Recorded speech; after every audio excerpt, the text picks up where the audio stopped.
আজকে আবারও চলে আসলাম নতুন আরও একটি রেসিপি নিয়ে। আজকের রেসিপিটা হয়েছে সাদা পোলাও। সাদা পোলাওটা কীভাবে রান্না করবেন আপনারা এই ভিডিওটা দেখলে বুঝতে পারবেন। আর এই সাদা পোলাওটা খেতে কিন্তু অনেক সুস্বাদু হয়ে থাকে। একদম কম সময় আর কম উপকরণে কিন্তু এই সাদা পোলাওটা বানানো যায়। হাতে মাত্র 10 মিনিট সময় থাকলে কিন্তু আপনারা এই সাদা পোলাওটা বানিয়ে নিতে পারবেন খুব সহজেই। আর খেতেও কিন্তু দারুণ হয়ে থাকে। তাহলে চলুন শুরু করা যাক আজকের এই রেসিপিটা। সাদা পোলাও বানানোর জন্য আমি সর্বপ্রথমে এখানে 500 গ্রাম আমি গোবিন্দভোগ চাউল নিয়েছি। চাউলটা কিন্তু অল্প বড় সাইজের চাউলটা, দেখতেই পাচ্ছেন। এখানে আমি পানি দিয়ে এখন পরিষ্কার করে আমি ধুয়ে নিব। তো পানি দিয়ে আমি এটাকে হাতের সাহায্যে এইভাবে আমি কুচলিয়ে খুব ভালো করে আমি ধুয়ে নিব। তো চাউলটা আমার কিন্তু দেওয়া হয়ে গিয়েছে, দেখেন খুব পরিষ্কার করে আমি ধুয়ে নিয়েছি, দেখতেই পাচ্ছেন। এখন আমি চাউলটাকে সাইডে রেখে আমি একটা প্রেসার কুকার বসিয়ে দিছি। এই কুকারটা গরম হওয়ার পর আমি এখানে দিয়ে দেবো সাদা তেল পরিমাণ মতো। তেলটা আপনাদের পরিমাণ মতো আপনারা দিয়ে দিবেন। তেলটা গরম হওয়ার পর আমি এখানে দিয়ে দেবো কুচানো পেঁয়াজ। এখানে আমি বড় সাইজের 4টি পেঁয়াজ কুচি করে নিয়েছি। পেঁয়াজটাকে আমি নাড়াচাড়া দিয়ে অল্প লালচা করে আমি ভেজে নিব। যারা যারা ভাবতেছেন এই সাদা পোলাওটা কীভাবে রান্না করব, তাদের জন্য আজকের এই ভিডিওটা ফলো করে আপনারা খুব সহজেই সাদা পোলাওটা বানিয়ে নিতে পারবেন। এখন আমি দিয়ে দেবো আদা বাটা। এখন আমি দিয়ে দেব এলাচ, দারচিনি, লবঙ্গ। তো আমি সবগুলো একসাথে ভেজে নিব। তো এইভাবে নাড়াচাড়া দিয়ে আদার কাঁচা গন্ধটা চলে যাওয়া পর্যন্ত আমি এইভাবে নাড়াচাড়া করে ভেজে নেব। এরপর আমি এখানে দিয়ে দেব চীনাবাদাম, কাজু বাদাম আর কিশমিশ। এগুলো আমি এখানে দিয়ে দিলাম। আগে থেকে আমি অল্প করে ভেজে নিয়েছিলাম, তার অল্প আমি ভেজে একসাথে মিশিয়ে নেব।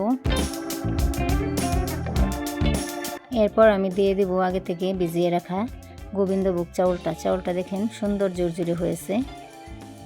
চাউলটা এখানে দিয়ে দিলাম আমি। এই পোলাওটা কিন্তু বানানো যেমন সহজ, খেতেও কিন্তু অনেক দারুণ হয়ে থাকে। আর ছোট বড় সবাই খেতে কিন্তু এই সাদা পোলাওটা পছন্দ করে থাকে। আর একবার এভাবে বানিয়ে যাকে খাওয়াবেন সে কিন্তু বারবার খেতে চাইবে। এই স্টেজে আমি পরিমাণ মতো পানিটা দিয়ে দেব। আপনারা যতটুকু চালটা নেবেন ততটুকু পানিটা আপনারা পরিমাণ মতো দিয়ে দেবেন।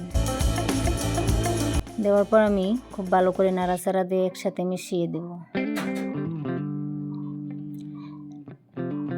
এখন আমি দিয়ে দেব অল্প পরিমাণে জিরা, মৌরি, ধনিয়া এগুলার গুঁড়া করে রেখেছিলাম, সেই গুঁড়াটা অল্প পরিমাণে দিয়ে দিলাম।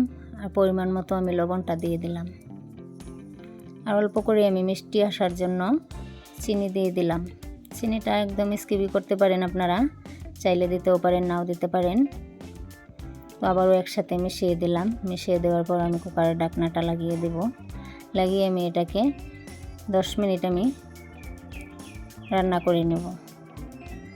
10 মিনিট পর আমি ফিরে আসলাম। তো এখন আমি কুকারের ঢাকনাটা খুলে আপনাদের দেখিয়ে দিব। দেখেন পোলাওটা কত সুন্দর হয়েছে। এখন আমি এটাকে এইভাবে নাড়াচাড়া করে দেব আর একসাথে মিশিয়ে দেব আমি। এটাকে অল্প পরিমাণে ঠান্ডা করে নিতে হবে। ঠান্ডা করার জন্য আমি এটাকে একটা সয়রা বাটির মধ্যে আমি নামিয়ে নেব।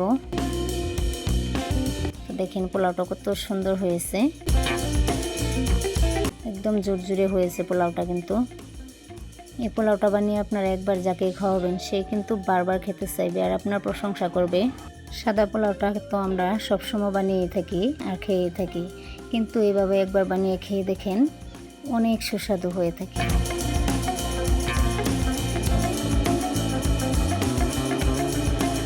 এইভাবে এই সাদা পোলাওটা বানিয়ে আপনারা ঘরে একবার হলেও ট্রাই করবেন, অনেক সুন্দর হয়ে থাকে।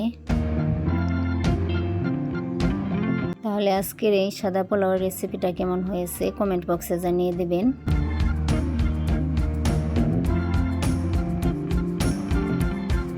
আজকের ভিডিওটা তাহলে আমি এখানেই শেষ করলাম। আবারও দেখা হবে নতুন আরও একটা ভিডিওতে। সবাই ভালো থাকুন, সুস্থ থাকুন।